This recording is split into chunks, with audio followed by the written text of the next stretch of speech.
नमस्कार दोस्तों, स्वागत है आप सभी का मेरे YouTube चैनल जीके पाठशाला में। तो दोस्तों, आज के इस वीडियो में हम बात करने वाले हैं अधिकार के बारे में। इससे पहले हमने बात करी थी स्वतंत्रता, समानता और न्याय के बारे में। तो अधिकार के बारे में आज पूरा कंप्लीट पढ़ेंगे इसको। तो अधिकार राइट्स एक्चुअल में है क्या? तो अधिकार ऐसी आवश्यक दशाएं हैं जो व्यक्ति के सर्वांगीण विकास के लिए आवश्यक है। सीधी सी बात ये है कि व्यक्ति अपना सर्वांगीण विकास कर सके। तो ये ऐसी परिस्थितियाँ उपलब्ध करवाता है अधिकार जिससे व्यक्ति अपना विकास कर सके। और विकास भी कौन सा? सर्वांगीण विकास।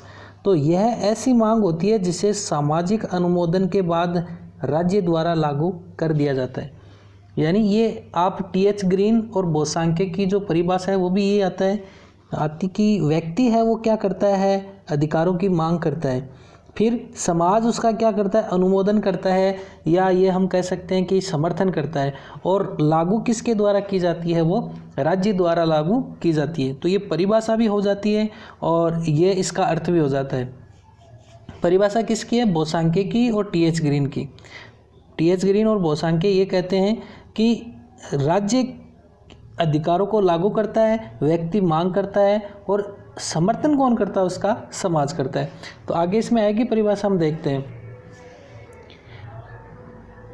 फिर अधिकार का संबंध हम स्वतंत्रता और समानता दोनों से ले सकते हैं, क्योंकि अधिकार देखो सीधी राज्य से जुड़ी हुई संकल्पना है। तो अगर राज्य से जुड़ी हुई संकल्पना है तो इसका स्वतंत्रता, समानता, नागरिकता सबसे क्या है? सीधा संबंध हो जाता है। क्योंकि अधिकार है तभी तो स्वतंत्रता है, तभी समानता है, तभी नागरिकता है। अधिकार नहीं है तो ये सारी चीज़ें क्या हो जाएंगी? विलुप्त हो जाएंगी। तो कुछ परिभाषाओं की बात करते हैं, जिसमें सबसे पहली परिभाषा आती है वो आती है एच.जे. लॉस्की की। तो लॉस्की महोदय ये कहते हैं कि कोई राज्य अच्छा है या बुरा, इसका पता इससे चलता है कि उसने अपने नागरिकों को कैसे अधिकार दिए हुए हैं या कितने अधिकार दिए हुए हैं। क्योंकि जितने ज़्यादा अधिकार देंगे उतने ही लोगों की क्या स्वतंत्रता बढ़ेगी। और राज्य, यहाँ लॉस्की महोदय ये कहना चाहते हैं उससे क्या है कि जितने ज़्यादा अधिकार व्यक्तियों को मिले हुए होंगे तो राज्य का लोगों के ऊपर प्रतिबंध उतना ही क्या होगा? कम होगा। व्यक्ति क्या होगा? स्वतंत्र होगा।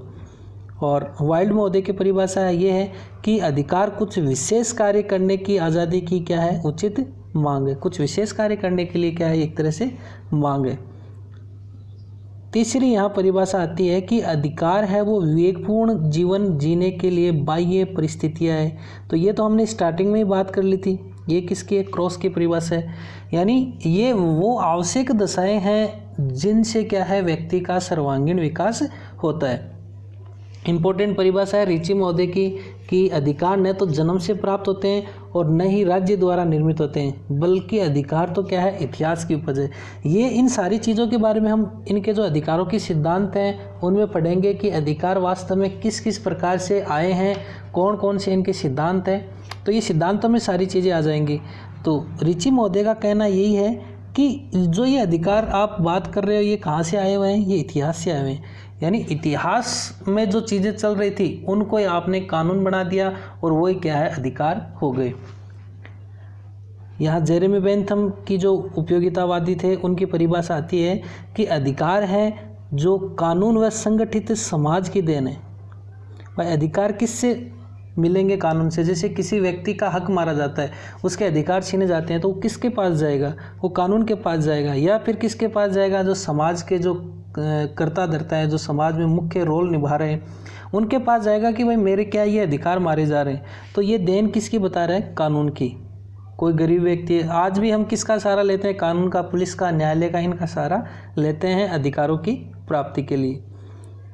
फिर परिभाषा आती है एच.जे. लॉस्की की।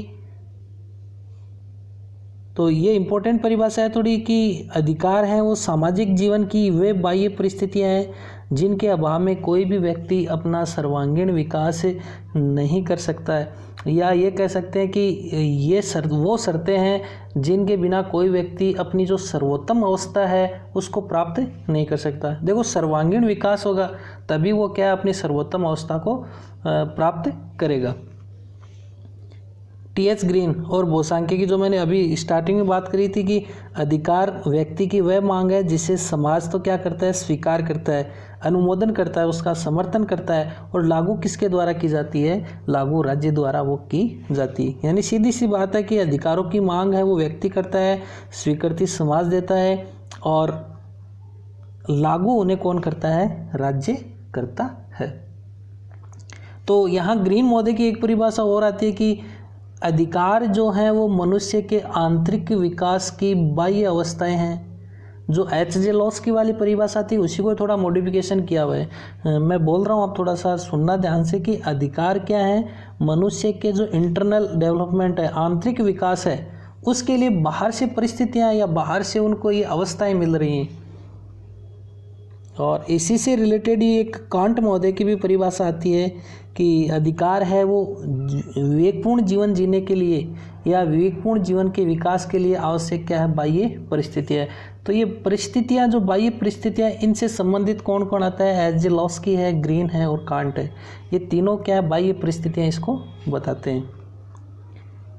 तो किसी राज्य में अधिकार प्रभुत्वशाली वर्ग के होते हैं, मजदूरों के पास कोई अधिकार नहीं होते, उन्हें अधिकारों के लिए रक्त रंजित क्रांति करनी पड़ती है। तो परिभाषा में अगर क्रांति से संबंधित आएगा तो ये तो सीधा है कि कार्ल मार्क्स का ही होगा, कि ये कहते हैं कि गरीबों के पास कोई अधिकार नहीं, जो भी अधिकार है वो सब किसके पास है, अमीरों के पास है। और एक समय ऐसा आएगा कि जब गरीब वर्ग क्रांति करेगा, रक्त रंजित, और ये सारे जो प्रभुत्वशाली वर्ग है उसका खात्मा कर देगा। तो कार्ल मार्क्स ये कहता है कि गरीबों को अधिकार लेने के लिए क्या है, क्रांति करनी पड़ेगी। वाइल्ड महोदय की एक परिभाषा आती है कि अधिकारों का महत्व कर्तव्यों के संसार में ही है। यानी सीधा सा ये है कि अधिकार और कर्तव्य एक दूसरे से क्या है, जुड़े हुए हैं। जैसे कोई विद्यार्थी, ये उसकी हमेशा अपेक्षा रहती है कि भाई मेरा टीचर है वो मेरे को हमेशा ही पढ़ाए, तो अब ये उसका अधिकार है कि भाई टीचर उसको पढ़ाए, लेकिन अब उसके कर्तव्य भी हैं। कर्तव्य क्या है कि वो अनुशासन में रहे, हमेशा होमवर्क करके लाए, जो अनुशासन में जैसे ड्रेस है पहन के आए, कोई टीचरों के सामने ना बोले, ये सारी चीज़ें। यानी अधिकार और कर्तव्य एक दूसरे से क्या है, जुड़े हुए हैं। सेम ऐसे ही जैसे मान लो टीचर है, कोई ये सोचता है कि मेरे को सरकार अच्छी पेमेंट दे, अच्छा वेतन दे, ये वो क्या कहता है, उसके अधिकार है भाई, उसको अच्छा पेमेंट मिलना चाहिए, उसको अच्छी सुविधाएं मिलनी चाहिए। कोई ग्रामीण परिवेश में अगर मान लो किसी की पोस्टिंग है तो उसको अलग से रियायत मिलनी चाहिए। तो अब उसका कर्तव्य भी क्या बनता है कि वो अच्छे से बच्चों को पढ़ाए, अपने सब्जेक्ट के ऊपर पूरी मेहनत करवाए, बच्चों को जो डेवलपमेंट है, बच्चों का सर्वांगीण विकास करें। तो यानी कर्तव्य और अधिकार एक दूसरे से क्या है, जुड़े हुए हैं। जो एच.जे. लॉस्की की एक और परिभाषा आती है कि मेरा अधिकार तो क्या है, तुम्हारा कर्तव्य है, और मेरा स्वयं का ये कर्तव्य है कि मैं उसी प्रकार से तुम्हारे अधिकारों को स्वीकार करूं। यानी कहने का मतलब ये है कि मान लो आप ये चाहते हो कि कोई मेरे सामने, मतलब मेरी हमेशा प्रशंसा करे, आप ये चाहते हो कि कोई मेरी हमेशा प्रशंसा करे, तो ये आपका भी कर्तव्य बनता है कि आप भी किसी दूसरे की अनावश्यक बुराइयां ना करें, अच्छे काम करें। यानी आप अच्छे काम करोगे, आप अपना कर्तव्य अपना अच्छा पेश करोगे, तो जो आप अपना अधिकार समझते हो कि लोग आपकी अच्छी बातें करें, वो ऑटोमेटिक हो जाएगा। वो जैसे अभी मैंने बात की एग्जांपल जो टीचर वाला है कि अच्छा अगर काम करेगा तो उसकी रेपुटेशन है वो ऑटोमेटिक बढ़ेगी। सरकार भी क्या है, उसके लिए अलग से फिर क्या है, सुविधाएं देंगे। हाँ, उनको लग रहा है कि भाई अच्छी मेहनत कर रहे हैं। तो यानी मेरा अधिकार तुम्हारा क्या हो जाता है, कर्तव्य हो जाता है। तो अब यहाँ विशेषताओं की अगर बात करें तो कुछ मैं वैसे विशेषताएं मोटा मोटी बता देता हूँ कि कुछ लिखे हुए नहीं है इसमें, कि फिर बहुत सारा लंबा हो जाता है। कि अधिकारों को राज्य द्वारा मान्यता दी जाती है। एक तो सीधी सी बात, आप विशेषता ये ध्यान में रखो कि अधिकारों को मान्यता कौन देता है, राज्य देता है। बिना राज्य के क्या है, अधिकारों का अस्तित्व नहीं है। हम ये कहें कि समाज में अस्तित्व है। जो हमने बात करी ना अभी, जो ग्रीन वाली परिभाषा, टी.एच. ग्रीन और बोसांके की, यानी लागू इन्हें कौन करता है, राज्य करता है। तो सबसे पहली विशेषता तो यही है कि राज्य द्वारा अधिकारों को मान्यता दी जाती है, और ये केवल अस्तित्व कहाँ संभव है, अस्तित्व है, जो अधिकार है, अधिकार का अस्तित्व समाज में संभव है। आप कहीं जंगल में बैठे हो जंगल में बैठे हो, वहाँ क्या अधिकार है? वहाँ तो आप अकेले ही राजा हो, आप ही प्रजा हो। तो अधिकारों का अस्तित्व भी कहाँ संभव है? राज्य समाज में ही संभव है। और राज्य अगर अनुपस्थित है तो अधिकारों का कोई अस्तित्व ही नहीं है। खाली समाज होगा, वहाँ आप अपने अधिकार चलाओगे तो भी कोई वो नहीं होगा, यानी राज्य नहीं होगा तो भी अधिकार। और अधिकार क्या करते हैं? व्यक्ति और समाज के कल्याण में वृद्धि करते हैं। मतलब मुख्य इनका मोटिव यही रहता है कि व्यक्ति और समाज के कल्याण में क्या हो? वृद्धि हो।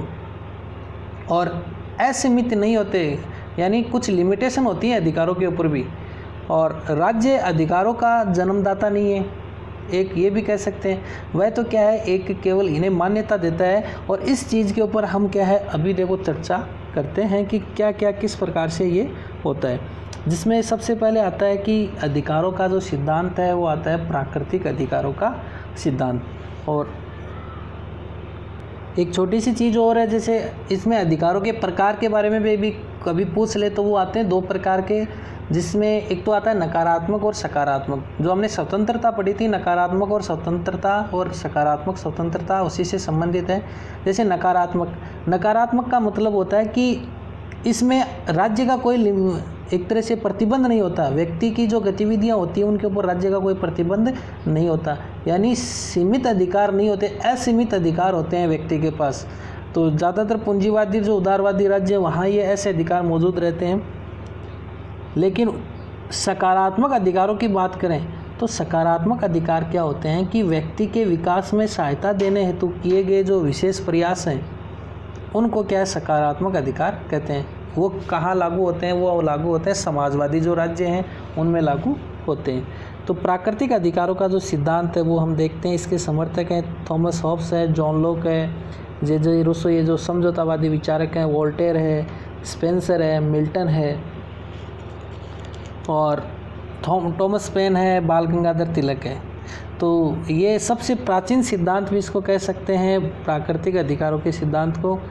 और ये क्या कहता है, इस सिद्धांत के अनुसार अधिकार क्या है, प्राकृतिक है, प्रकृति प्रदत्त होते हैं और प्रत्येक व्यक्ति को उसके जन्म से ही क्या है, अधिकार मिल जाते हैं। यानी ये कहते हैं कि जैसे ही पैदा होता है व्यक्ति वैसे ही क्या उसको अधिकार मिल जाते हैं।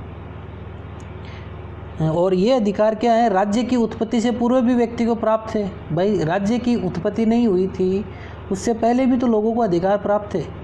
तो कहने का मतलब ये है कि ये जो अधिकार है वो कौन देता है, प्रकृति देती है। और प्रकृति अगर दे रही है तो प्रकृति के अलावा उन अधिकारों को कोई छीन नहीं सकता। जैसे मान लो जीवन का है, जैसे लॉक कहता है ना, लॉक ने 3 अधिकार बताए थे, जीवन, स्वतंत्रता और संपत्ति। तो वो प्राकृतिक अधिकारी थे, यानी प्रकृति के अलावा उनको और कोई छीन नहीं सकता। जैसे जीवन है तो जीवन हमें भगवान ने, ईश्वर ने, प्रकृति ने दिया है, तो प्रकृति के अलावा दूसरा कोई उसको छीन नहीं सकता। और ये अधिकार स्वयं सिद्ध है तथा समाज निरपेक्ष है। और ये रूसो की परिभाषा तो आई हुई भी है फर्स्ट ग्रेड में।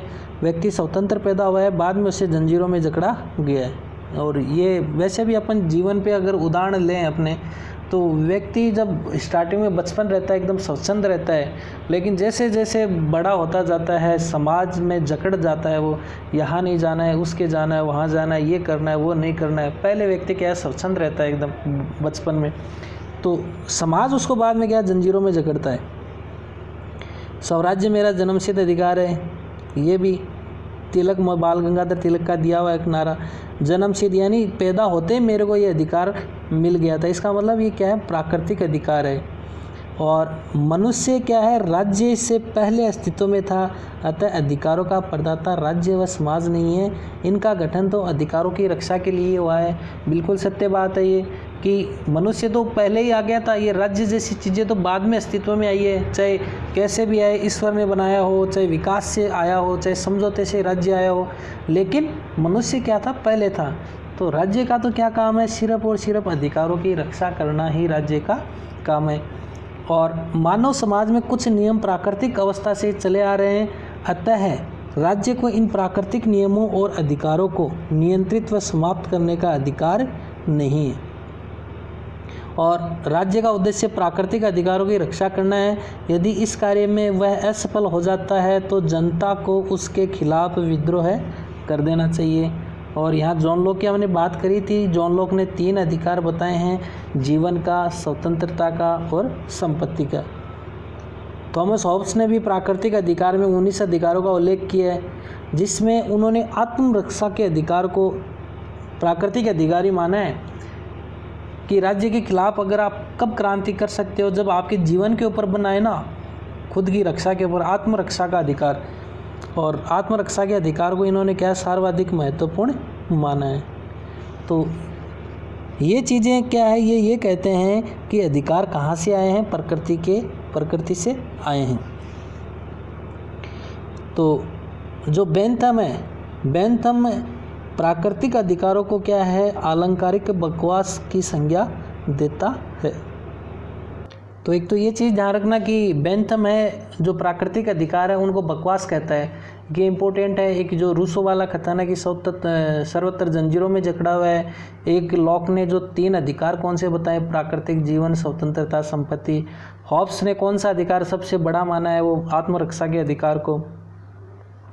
इसके अलावा जैसे बात करें तो ये जो सिद्धांत था प्राकृतिक अधिकारों का सिद्धांत, ये जो मध्ययुगीन शासक थे उनमें जो देवीय सिद्धांत चलता था, या जो देवीय अधिकार की अवधारणा है उसको इसने खंडित किया था और उनकी निरंकुशता को समाप्त करने में इस सिद्धांत ने महत्वपूर्ण भूमिका निभाई थी। और जो अमेरिका और फ्रांस की क्रांति है वो भी क्या है, प्राकृतिक अधिकारों की अवधारणा की ही देन मानी जाती है। तो फ्रांस की क्रांति का तो मोटिव ही ये था, स्वतंत्रता, समानता और बंधुत्व है। ठीक है, तो ये सिद्धांत था प्राकृतिक अधिकारों का सिद्धांत। दूसरा सिद्धांत आता है, वो आता है वैधानिक अधिकारों का सिद्धांत। समर्थक थे इसके जॉन ऑस्टिन, जेरेमी बेंथम, क्योंकि उसके विरोधी हैं तो वो इसके समर्थक हो जाएंगे। डायसी है, जीन बोंदा है, हॉलैंड है। तो ये क्या कहते हैं कि अधिकारों का एकमात्र जो सृष्टा है वो कौन है, राज्य है। ये किसको बता रहे हैं कि एकमात्र सृजनकर्ता कौन है अधिकारों का, राज्य ही क्या करता है, अधिकारों का सृजन करता है, वही बनाने वाला है। तो एक तरह से तो देखो ये सिद्धांत है वो प्राकृतिक अधिकारों के सिद्धांत के विरुद्ध आया था। भाई उसके देखो जो विद्रोही विचारक हैं जो उसका खंडन करते हैं वो इसमें है। तो सीधी सी बात है कि प्राकृतिक अधिकारों के विरुद्ध प्रतिक्रिया स्वरूप अस्तित्व में आया था। तो ये सिद्धांत क्या कहता है कि अधिकारों का अस्तित्व कहाँ है, केवल और केवल किस में है, राज्य में है। क्योंकि राज्य द्वारा ही तो क्या है अधिकारों का निर्धारण किया जाता है और राज्य द्वारा इस अधिकारों को क्या नागरिकों को प्रदान किए जाते हैं। और राज्य की उत्पत्ति से पहले यानी अधिकारों के इस वैधानिक सिद्धांत के समर्थक क्या कहते हैं कि राज्य की उत्पत्ति से पूर्व अधिकारों की कल्पना भी नहीं की जा सकती थी और अधिकारों के पीछे शक्ति किसकी होती है, कानून की होती है और बिना कानून के भी कोई अधिकार नहीं हो सकते। तो यहाँ बेंथम महोदय का एक कथन आता है कि अधिकार है कोई भी वो विधि से पूर्व नहीं है और बिना विधि के अधिकार नहीं है और विधि के विरुद्ध भी क्या है, कोई अधिकार नहीं है। तो यहाँ एक रिची महोदय की इम्पोर्टेंट है कि अधिकार किसकी उपज है, कानून की उपज है। हमने कानून बनाए, उन्हीं से क्या है अधिकार निकले। और राज्य क्या कर सकता है, अधिकारों का संशोधक, परिवर्धक और उन्मूलक है। अधिकारों में कोई भी चेंजमेंट करना हो, उनको बनाना हो, ये सब कौन करता है, राज्य करता है। और राज्य अधिकारों का जनक है, वही इसका क्या है, रक्षक है। तो राज्य ने अधिकार दिए हैं, राज्य ही अधिकार लाया है और अधिकारों की रक्षा भी कौन करता है, राज्य ही करता है। और अधिकारों का आधार क्या है, कानून है। और यदि कानून नहीं तो अधिकार भी नहीं, है ना। लॉक की परिभाषा है जहाँ विधि नहीं वहाँ स्वतंत्रता नहीं। और बेंथम की परिभाषा है कि अधिकार है वो विधि से पूर्व नहीं है, बिना विधि के भी अधिकार नहीं है और विधि के विरुद्ध भी कोई अधिकार नहीं है। यानी इस लाइन का मतलब ये है कि अधिकारों का जो आधार है वो क्या है, कानून है। अब तीसरा यहाँ सिद्धांत आता है, वो आता है ऐतिहासिक सिद्धांत। समर्थक हैं इसके एडमंड बर्क, रिची है, मैकाइवर है। तो इस सिद्धांत की मान्यता क्या है, राज्य अब इतिहास से संबंधित है। तो सीधा सा है कि राज्य क्या करता है, इतिहास में चली आ रही जो प्रथाएं हैं, सामाजिक प्रथाएं हैं, रीति रिवाज हैं, मान्यताएं हैं, उनको कानून का रूप दे देता है। लेकिन इसका अर्थ ये नहीं कि वह कानून का जन्मदाता है। राज्य तो क्या करता है कि कोई चीज़ चली आ रही है उसको बस कानून बना देता है, लेकिन ये आ कहाँ से रही है? तो इतिहास से आ रही हैं, क्योंकि जब परंपराएं और रीति रिवाज स्थिर हो जाते हैं तो किसका रूप ले लेते हैं? अधिकार का रूप ले लेते हैं। यानी कहने का मतलब ये है कि अधिकारों की जो उत्पत्ति है वो परंपराओं तथा रीति रिवाजों से होती है। तो राज्य के कानूनों का आधार सामाजिक रीति रिवाज व नैतिक मान्यताएं हैं। यानी जो रीति रिवाज चल रहे हैं, जो नैतिक मान्यताएं, वो जब स्थिर हो जाएंगी तो वो किसका रूप ले लेंगे? अधिकार का रूप ले लेंगी। तो मैकाइवर महोदय की देखो परिभाषाएं हैं यहाँ कुछ इम्पोर्टेंट, कि राज्य कानून का पिता और पुत्र दोनों है। इसको आप ऐसे समझ सकते हो कि जो अधिकार, जो कानून का पिता और पुत्र दोनों है, यानी कानून के माध्यम से तो इसकी जन्म हुआ है राज्य का।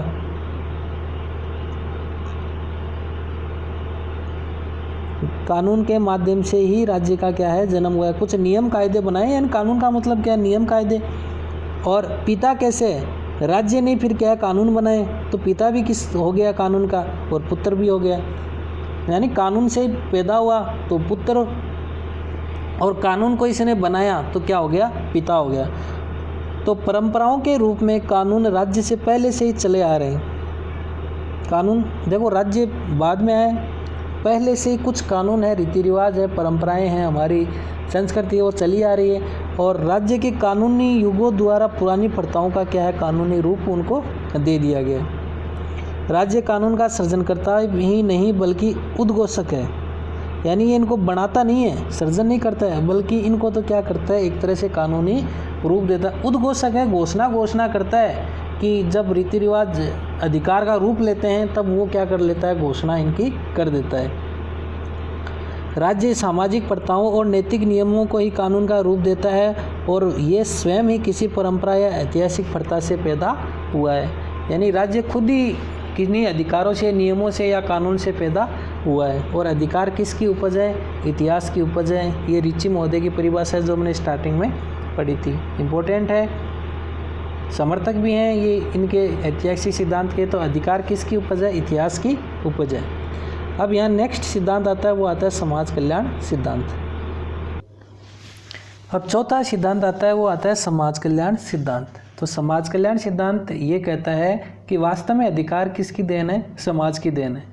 और नाम से वैसे पता चल रहा है समाज कल्याण, तो अधिकार ऐसे होने चाहिए जिनसे क्या है? समाज का कल्याण हो। यानी अधिकार समाज कल्याण आधारित होने चाहिए, सबका हित निहित होने चाहिए। ये नहीं है जैसे अधिकार मिला हुआ है सबको कि मोटरसाइकिल है, गाड़ी है, वो और स्पीड में ना हो। तो इससे क्या होता है कि समाज का ही कल्याण होता है, समाज के कल्याण के अनुकूल है। कोई 100 की स्पीड से गाड़ी भगाएगा, किसी दूसरे को मार देगा। यानी व्यक्ति को वही अधिकार मिलने चाहिए जो समाज कल्याण के अनुकूल हो।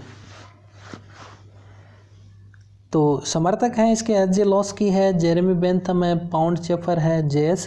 मिल है। तो अधिकारों के निर्माण और उपयोग समाज व व्यक्ति दोनों के लिए क्या है? कल्याणकारी होना चाहिए।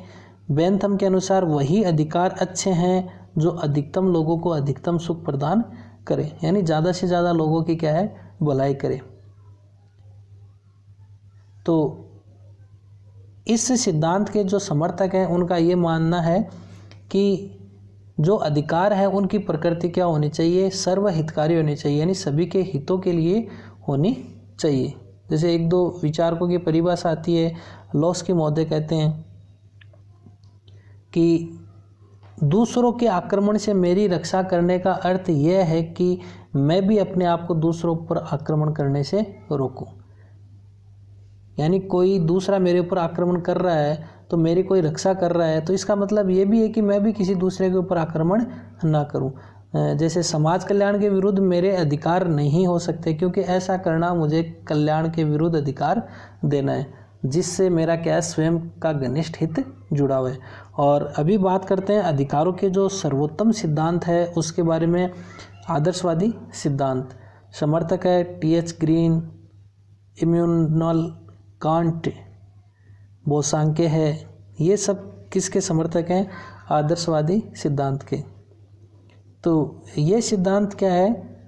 अधिकारों को नैतिक रूप से देखता है, और ये कहता है कि अधिकार हैं वो व्यक्ति के नैतिक विकास के लिए क्या है, आवश्यक है और सर्वोत्तम सिद्धांत इसको माना गया है। व्यक्ति के विकास में इसकी मान्यता क्या है सिद्धांत की, कि व्यक्ति के विकास में सहायक बाह्य परिस्थितियाँ एवं सुविधाएं क्या होती हैं, अधिकार होती हैं। तो स्टार्टिंग में हमने जब इसका अर्थ पढ़ा था तो वो यही चीज़ थी। अधिकार के लिए सबसे पहले व्यक्ति द्वारा मांग होनी चाहिए। व्यक्ति द्वारा की गई मांग को समाज स्वीकार करता है और समाज द्वारा जो समर्थक अनुमोदित मांग है उस पर राज्य द्वारा अधिकार का फिर क्या है, रूप दिया जाता है। तो ग्रीन महोदय क्या कहते हैं, करने योग्य कार्यों को करने की छूट क्या है, अधिकार व स्वतंत्रता है। यानी करने योग्य कार्य, बहुत सारे ऐसे कार्य हैं जो करने योग्य नहीं है, तो करने योग्य कार्य उनको छूट दे दें, वही क्या है, स्वतंत्रता है, वही क्या है, अधिकार है। इसके बाद एक सिद्धांत आता है अधिकारों का मार्क्सवादी सिद्धांत। तो जो अधिकारों का मार्क्सवादी सिद्धांत है, तो मार्क्स तो हमने जब स्टार्टिंग में बात करी थी, मार्क्स तो किसकी बात करता है, सिर्फ और सिर्फ क्रांति की बात करता है। तो ये कहता है कि ये जो पूंजीवाद है, पूंजीवादी समाज में अधिकार है वो कुछ नहीं है, ये आपका एक सिर्फ भ्रम है। तो मार्क्स क्या कहता है कि पूंजीवादी समाज का संगठन ही ऐसा होता है कि अधिकार हैं वो कुछ लोगों तक ही सीमित हो जाते हैं और राज्य द्वारा जो प्रदत्त अधिकार है उनका उपभोग भी कौन करता है, पूंजीपति वर्ग ही करता है। सर्वहारा वर्ग है उसको, इस मार्क्सवादी सिद्धांत ये कहता है कि सर्वहारा वर्ग को कोई अधिकार नहीं मिलता है और ना ही अधिकार मिलने की संभावना रहती है। क्योंकि इसका देखो सीधा सा मोटिव क्या है कि ये कहता है कि अधिकार कौन प्रदान करता है, राज्य प्रदान करता है। तो राज्य के ऊपर तो अधिकार किसका है, सत्ता तो किसके पास है, पूंजीपतियों के पास है। तो राज्य का मेन मोटिव ही क्या होता है, यानी ये जो अधिकार प्रदान करता है ना जो राज्य, ये होते ही शोषणकारी होते हैं, भेदभावपूर्ण होते हैं। तो मार्क्स तो ये कहता है कि सर्वहारा वर्ग है वो क्रांति करे और क्रांति के बाद क्या है, आपको अधिकार मिलेंगे। तो ये क्या होता है, मार्क्सवादी सिद्धांत। इसके बाद जैसे अधिकारों की बात करें, कुछ अधिकारों के प्रकारों के बारे में, तो जैसे नैतिक अधिकार आते हैं, कानूनी अधिकार आते हैं, राजनीतिक हैं, नागरिक हैं, सांस्कृतिक अधिकार हैं, सामाजिक अधिकार है। तो ये भी अधिकारों के प्रकार हैं। जैसे नैतिक अधिकारों की बात करें तो इनके पीछे क्या है, कानून की शक्ति निहित नहीं होती, बल्कि ये क्या है, नैतिक भावना पर ही आधारित होते हैं। जैसे नैतिकता ये कहती है कोई बुढ़िया सड़क के पास खड़ी है, हम नैतिकता के आधार पर उसको क्या है, पार करवा देते हैं सड़क, तो ये नैतिकता है। इसके समर्थक भी जैसे ग्रीन, कांट, बोसांके, ब्रैडले आदि हैं। राजनीतिक सिद्धांत आप सभी को पता है कि सभी को अधिकार, वोट देने का अधिकार है, चुनाव में भाग लेने का अधिकार है, चुनाव लड़ने का अधिकार है, ये राजनीतिक अधिकार है। लेकिन ये सिर्फ और सिर्फ नागरिकों को ही प्राप्त होते हैं उस राज्य के। कानूनी अधिकार कानून बनाकर जो प्रदान किए जाते हैं, जैसे बेंथम ऑस्टिन कहता है। नागरिक अधिकारों की बात करें तो नागरिक अधिकार, जो भी नागरिक है सबको अधिकार है वही प्राप्त है नागरिक होने के नाते। तो ये सारी बातें वो किससे संबंधित हैं, अधिकारों से संबंधित है। अब इसमें एक कंसेप्ट और बन जाता है, वो आता है मानवाधिकारों की अवधारणा। ये वैसे मैंने पढ़ाया हुआ है पहले ये वीडियो। तो मानवाधिकार क्या है, जो मानव होने के नाते मनुष्य को प्राप्त है वही क्या है, मानव अधिकार है। तो 1946 में एलेनोर रूजवेल्ट की अध्यक्षता में अंतर्राष्ट्रीय मानवाधिकार आयोग का गठन किया गया था और 10 दिसंबर 1948 को यूएनओ महासभा ने मानवाधिकारों की सार्वभौमिक घोषणा की। और इस घोषणा में कुल कितने अनुच्छेद हैं, 30 अनुच्छेद हैं। और इसमें कहा गया है कि सभी मनुष्य जन्म से स्वतंत्र तथा प्रतिष्ठा व अधिकारों में क्या है, समान है। सबको क्या है, समान माना गया है। तो मानवाधिकार के दो भाग हैं, एक तो नागरिक व राजनीतिक अधिकार, दूसरा है आर्थिक एवं सामाजिक अधिकार। तो ये मानवाधिकारों के बारे में मैंने पुराने वाले वीडियो में अच्छे से समझाया हुआ है, उसका भी मैं लिंक नीचे डिस्क्रिप्शन में दे दूंगा। तो ये 1961 में ब्रिटेन के पीटर बेनिसन ने लंदन में एमनेस्टी इंटरनेशनल नामक संस्था की स्थापना की थी, जो मानवाधिकार संरक्षण के लिए कार्य करती है। तो ये अभी भारत में शायद कारोबार बंद कर रही है एमनेस्टी इंटरनेशनल, चर्चा में भी है ये। कुछ गवर्नमेंट बीजेपी गवर्नमेंट इसके ऊपर रोक लगा रही है एमनेस्टी इंटरनेशनल के ऊपर, तो ये अभी चर्चाओं में है हाल फिलहाल में। और 1995 से 2005 तक यूएनओ ने अंतर्राष्ट्रीय मानवाधिकार क्या है दशक बनाया था। अब जो इम्पोर्टेंट चीज़ आती है वो आती है मानवाधिकार के सिद्धांत। जैसे अधिकारों के सिद्धांत है वैसे ही मानवाधिकार के सिद्धांत है। जिसमें पहला आता है उदारवादी। तो समर्थक कौन है? वही जॉन लॉक है, जेएस मिल है, एच.जे. लॉस्की, मोंटेस्क्यू, टॉमस पेन है। तो उदारवादी देखो क्या कहते हैं, ये कहते हैं कि राज्य का जो निर्माण है वो किसके लिए हुआ है? वो व्यक्ति के अधिकारों की रक्षा के लिए हुआ है, बाकी राज्य का कोई काम नहीं है। राज्य तो क्या करता है? व्यक्ति की सेवा करता है। अगर अच्छी सेवा नहीं करे तो इसे क्या है बदल देना चाहिए। जैसे नहीं होता कि टीचर अगर अच्छा नहीं है तो बोला टीचर को बदलो, अच्छा नहीं पढ़ा रहा है। नौकर है अच्छा नहीं है तो उसको बदल दो, यानी सेवा कर रहा है ये, बाकी और कुछ नहीं है। तो ये उदारवादी कहते हैं। स्वेच्छातंत्रवादी रॉबर्ट नोजिक है जैसे, तो रॉबर्ट नोजिक क्या कहता है कि राज्य एक निजी व्यावसायिक संगठन के समान है। व्यक्ति अपनी संपत्ति की सुरक्षा के लिए राज्य की सेवा लेता है, क्योंकि राज्य अन्य संस्थाओं के बजाय इस कार्य में क्या है अधिक कुशल है। यानी बैंक लॉकर की तरह है राज्य, संपत्ति के लिए काम में ले रहा है, बाकी और कुछ इसका कोई महत्व नहीं है। बाकी ज़्यादा राज्य व्यक्ति क्या है सिर्फ सुरक्षा नहीं कर सकता खुद की और अपनी संपत्ति की, इसलिए राज्य की उसको क्या है आवश्यकता महसूस होती है, बाकी राज्य का कोई काम नहीं है, रॉबर्ट नोजिक कहता है। मार्क्सवादी कार्ल मार्क्स है, फ्रेडरिक एंजिल्स है, व्लादिमीर लेनिन है। तो वो तो वही चीज़ है उनकी, तो वही बात। समाज में दो वर्ग हैं, एक शोषक और एक शोषित, और अधिकार हमेशा किसके पास होते हैं? प्रभुत्वशाली वर्ग के पास होते हैं, शोषितों के पास नहीं होते। ये जो अभी हमने बात करी थी, क्योंकि अधिकार कौन प्रदान कर रहा है? राज्य, और राज्य की सत्ता किसके हाथ में? पूंजीपतियों के हाथ में। तो जो अधिकार है वो भी क्या होंगे? भेदभावपूर्ण और शोषणकारी होंगे। नारीवादी सिद्धांत, तो ये सुलामित, शीला रोबाथम और वॉलस्टाइन फॉरस्टोन ये इसके समर्थक हैं। तो नारीवादी सीधी सी बात है, ये समर्थक तो ये कहते हैं कि भाई समाज किसका है? पुरुषों का है। समाज में पुरुष प्रधान प्रवृत्ति पाई जाती है, और राज्य पुरुषों की प्रधानता स्थापित करने वाला ये उपकरण है। राज्य भी, राज्य महिलाओं को समानता नहीं दे रहा है, और यह जो सिद्धांत है वो पितृतंत्र का विरोधी है। तो नारीवादी तो क्या है, ऐसे समाज की स्थापना करना चाहते हैं जहां स्त्री और पुरुष दोनों को क्या है सम्मान महत्व मिले, और सम्मान क्या है अधिकार मिले। तो ये कुछ मानवाधिकार से संबंधित सिद्धांत है। तो अधिकारों संबंधित कुछ महत्वपूर्ण तथ्यों की बात करें तो सबसे पहले ये मैग्ना कार्टा जो जारी हुआ था वो 1215 ईस्वी में ब्रिटेन के नागरिकों के लिए एक अधिकार प्रपत्र जारी किया गया था, जिसे मैग्ना कार्टा कहा गया था। अब देखो कितने तेज थे, 1215। 1688 की ब्रिटेन की गौरवपूर्ण क्रांति, रक्तहीन क्रांति के बाद राजा की निरंकुशता कम हुई, क्योंकि राजा की शक्ति और उसके अधिकार किसके पास चले गए थे? संसद के पास चले गए थे। तो संसद के पास चले गए थे तो लोगों के पास क्या अधिकार ऑटोमेटिक ही आ गए।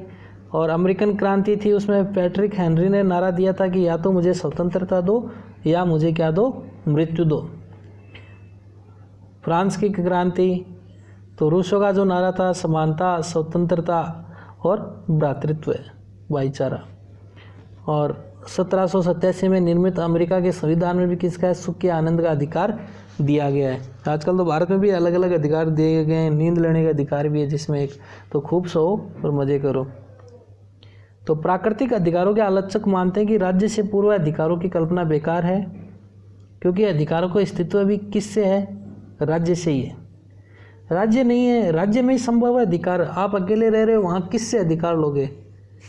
जेरेमी बेंथम ने इन्हें अलंकारिक बकवास कहकर आलोचना की है। पूंजीवादी राज्य में नकारात्मक अधिकारों पर बल दिया जाता है, जबकि समाजवादी राज्य में क्या है? सकारात्मक अधिकारों पर बल दिया जाता है। तो ये नकारात्मक अधिकार और सकारात्मक अधिकार मैंने पहले आपको बता दिए थे कि नकारात्मक अधिकार वो होते हैं जिसमें राज्य क्या है? कोई नियंत्रण नहीं रखता अधिकारों के ऊपर, यानी असीमित अधिकार होते हैं। और सकारात्मक अधिकार का मतलब अधिकार क्या होते हैं? सीमित होते हैं। तो दोस्तों ये वीडियो था, इसमें पूरा अधिकार है वो आ गया है। वीडियो अगर आपको अच्छा लगा हो तो वीडियो को लाइक ज़रूर करें, शेयर करें अपने दोस्तों के साथ, कमेंट करें, और चैनल के ऊपर आप नए हैं तो चैनल को सब्सक्राइब ज़रूर करें ताकि जो वीडियोज़ हैं उनका नोटिफिकेशन आपको मिलता रहे। थैंक यू दोस्तों, जय हिंद, जय भारत।